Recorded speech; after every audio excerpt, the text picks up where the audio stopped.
Two Bulls in a China Shop is brought to you by these great companies that are giving us money to let you listen to their stuff. Bullshit, Kyle. We make this show. You and me. Two Bulls in a China Shop is brought to you by us. Someone's got to pay the bills, Dan, because it's not our trading. All right, roll them. You are listening to an entertainment program put together by a company called Financial Ineptitude. Anything said on this show is not an endorsement or professional advice. Would you really want to tell a court of law you were suing us because you thought taking financial advice from two idiots on a podcast put out by Financial Ineptitude was a good idea? Really? Clown hat, smiley face.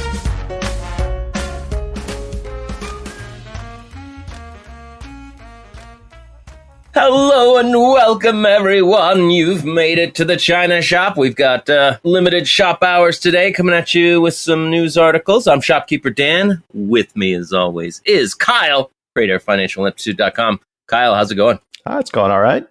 Really interesting morning at the CPI data that came out. Oh, wow. I guess we should just jump right in. We're just two bulls trading information. What? Two bulls trading information. I'm inclined to agree. Two bulls trading information. That is accurate. Very accurate. What information? All right, Kyle, let's hear about that CPI data. Well, it must have been good because the market shot up to the top of a balance area I've been watching for quite some time. Yeah, and it did it in the morning session, so I couldn't trade options on it. I know, right? Well, so the CPI, the index was unchanged in July compared with the 1.3% gain in the prior month.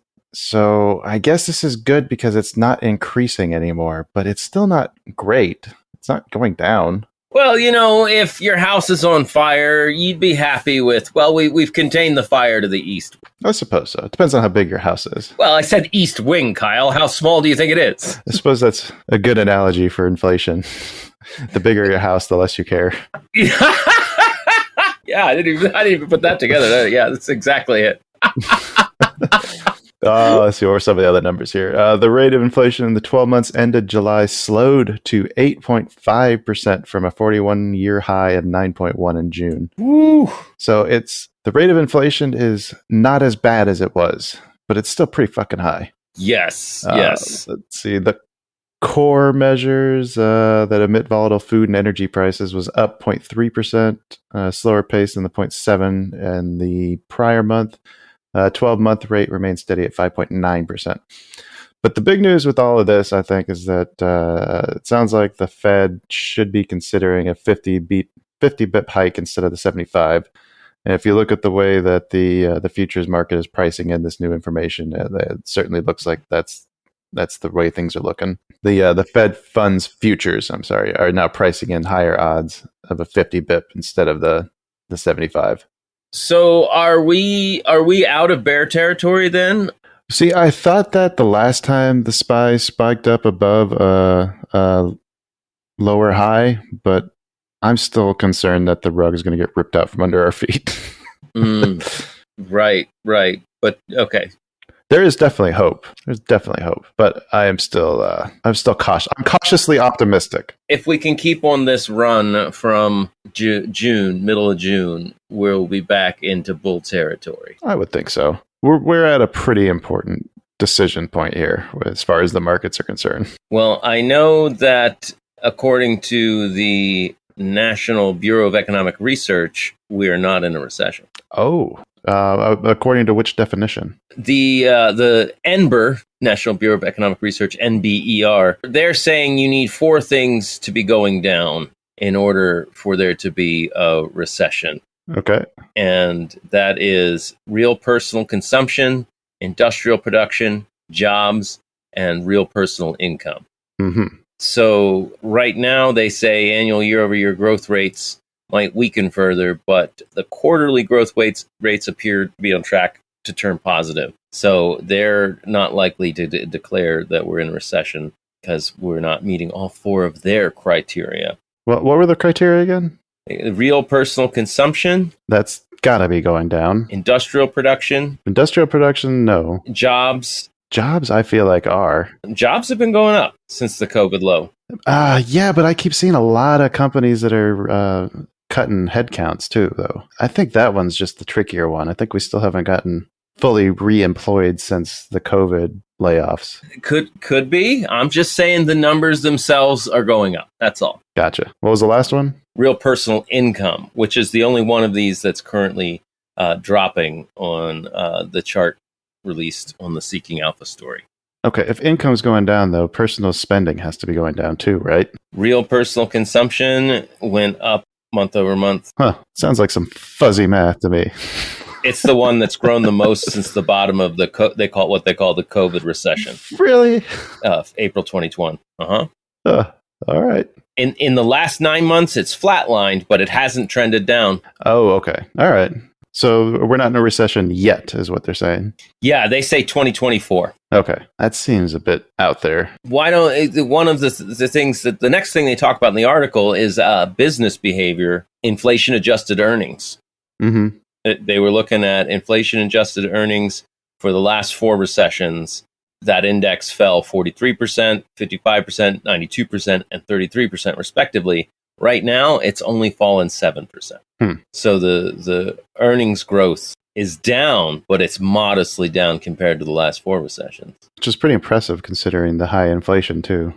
Yeah. Maybe personal consumption spending is only going up because the prices of everything has gotten so expensive. We're buying less stuff than we did, but it costs more. It costs more, so we're spending more real dollars. There might be something to that. Inflation's a bitch. Right. But it still, as we see, it doesn't affect income. It's just insane, because how can we keep affording stuff? Yeah.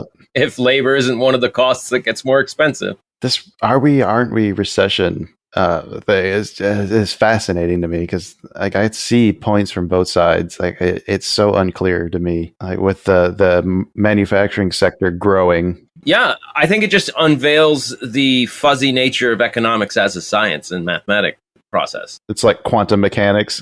Right. We may have a handle on it in all these situations, but boom, now we're in this unique situation where we're like, what do our indicators say? They're fighting each other. Like, shit. How do we make sense of this? Who's right? Who's wrong? Maybe it's more like Schrodinger's cat, where it's not a recession it's both. It is or isn't until we observe it. It's both until somebody opens up the recession box and says, "Oh yeah, okay, it was." Right? No, it's both until we're 5 years in the future and we can say, "Oh no, this is how it ended up." So clearly we were in a recession, or clearly we weren't. I mean, it's the first time I've ever tried to make sense of it. I think you nailed it. I think that is exactly it. I don't know. When was the last actual recession? Wasn't there a mini one in like 18? 2000. Oh yeah, there was mini one in 18. Yes. Yeah, that wasn't. I don't think either of us were really trying to actively learn the markets at that point. Certainly not paying attention. Yeah. All right. What else we got? And I got to apologize to Rheosaurus for this one, because I know she's getting sick about hearing about Elon Musk, but he keeps popping up in the news doing stuff that has to be talked about. Right. He has sold, let's see, I don't know if that was the original.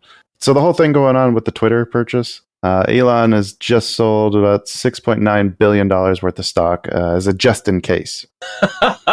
Okay. Just in case he's forced to make the purchase of Twitter. He doesn't want to create a liquidation event, because he would be forced to sell shares in order to come up with the money to make the purchase. Wow. But to blame it on that seems a little like, I mean, he got a pretty good price for these things. He got an average of almost $870 per share, significantly more than the $628 a share it was trading at in late May.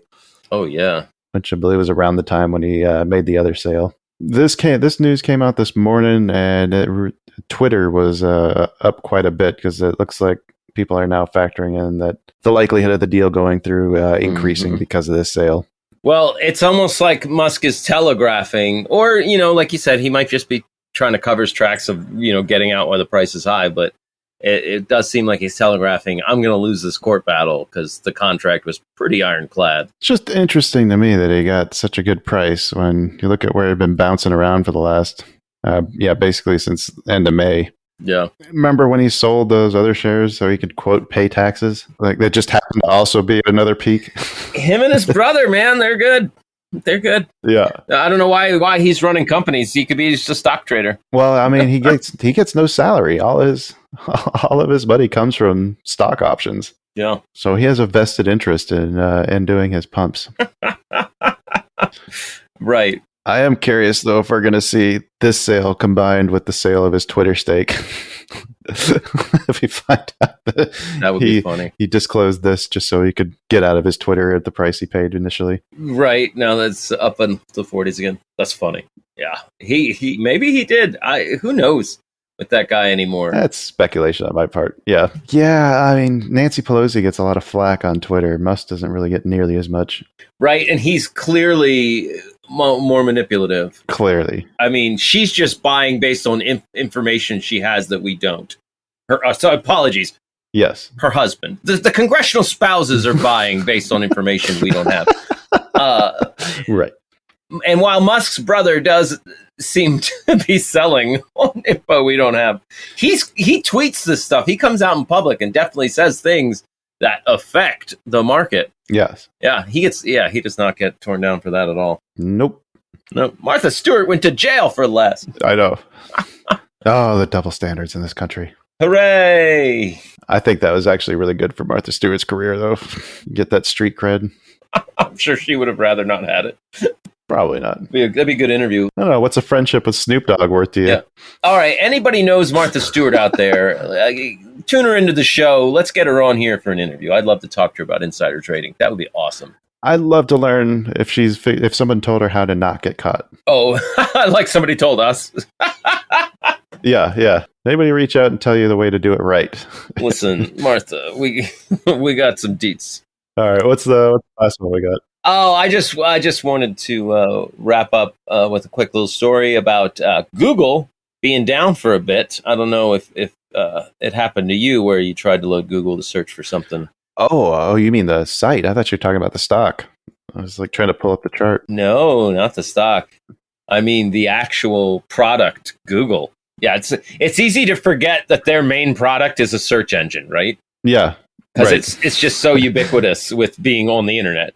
Yeah, it's not a map. It's not email. Yeah, it's actually a search engine with ads and collecting your data, and ranking and giving you the websites in the order that they deem fit. Or that you paid for. That's what I'm saying. Yeah, as we know from our business, if we want to be at the top of the lists, you got to pay to play. Got what's in it for Google? Right. You want people searching two bulls to see your show. You got to give Google a little taste. Yeah. But it's amazing to me because the initial response to it being down was that the internet is down. Even though you could still search with DuckDuckGo or Bing. Who uses Bing? Let's be honest. Bing. Unless you're a grandparent. Right. I was just going to say, yeah, like old people who can't change it from the default thing on Edge or whatever they call Internet Explorer now. I used to make fun of Bing all the time, but I actually find myself using it more often. Is that just because I'm getting older, or is that because it's gotten better? You old man. It's probably gotten better. For a while, they were actually using Google searches. They got busted for that. Oh, that's smart. I don't know if you remember that, but for a while, Bing... No, I don't. Yeah, they got in trouble for this. For a while, you'd search Bing, and then Bing would just go search it on Google and then give you the results. Oh, that's genius. Right? Who came up with that idea? I don't know, but they were caught. And it's either Bill Gates or Mark Zuckerberg. Right? They were caught, and they had to pay some money, but they got out of it because it's Microsoft, and they got the money. I mean, it worked out nicely for them. It's like, man, these results are good. Man, programming a search engine's hard. Google already did it. Wow, it's almost as fast as Google. It's just like a split second longer. That's pretty good. Right. There was also a fire in a Google data center with arc lightning that got as high as 35,000 degrees. But Google claims that had nothing to do with the outage. That had nothing to do with it?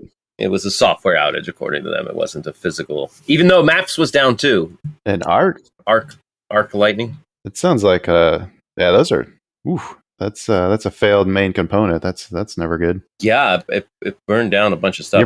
You ever watch the videos of those? Like you see a lot of times with those faults, there's two of them. There's the initial short that causes the surge in the current. but then the way that the bus bars runs through the switch gears, Yes. the electromagnetic forces on those get so crazy that it actually like blows them apart from each other and will actually cause another short when the bus bars get like pulled off of their struts, and then that causes the major fault that blows everything up. Yes, you sure said some words there. You can cut that. No, not with that great punchline.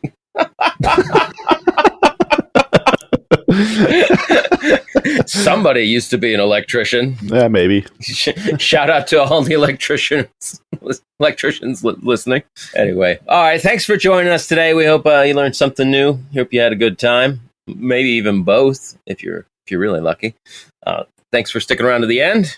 Kyle, any closing thoughts before we shut the shop down for the day? Yeah, send us any stories if you got anything you want us to talk about. You can just email us at twobulls@financialinstitute.com, or you can jump on the Discord and just post them in the relevant in the pertinent channels there. Yes, wonderful. If you got a good story, we'll talk about it. Absolutely. It gives us less research to do if you let the listeners do the work. No. It's audience participation. No. Kyle, we got to pretend it's not them doing our job. Come on. The term is engagement. The term is engagement. If anybody wants to edit. Ultimate engagement, right? Yeah. All right. Folks, we'll be back at you soon. Till then, happy trades. Bye.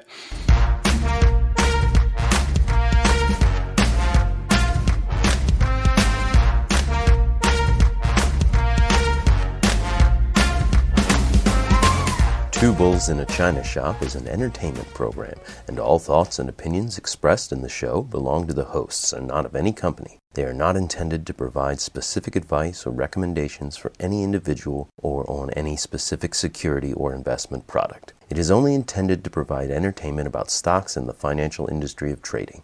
If you make trades based on what you hear in this show, you assume all risks for those trades. Progressive Snapshot can save you money based on how you drive and how much you drive. So the safer you drive, the more money you could save. Now, if you didn't hear that because you were looking at your phone while driving, let me say it again. Seriously, put down your phone. That is so unsafe. If you didn't do stuff like use your phone while driving, you could save money with Progressive Snapshot. But saving or not, just put it down. And if you did hear it the first time because you weren't looking at your phone, nice work. You'd love Snapshot from Progressive because it rewards safe drivers. Progressive Casualty Insurance Company and affiliates. Snapshot not available in California and North Carolina or from all agents.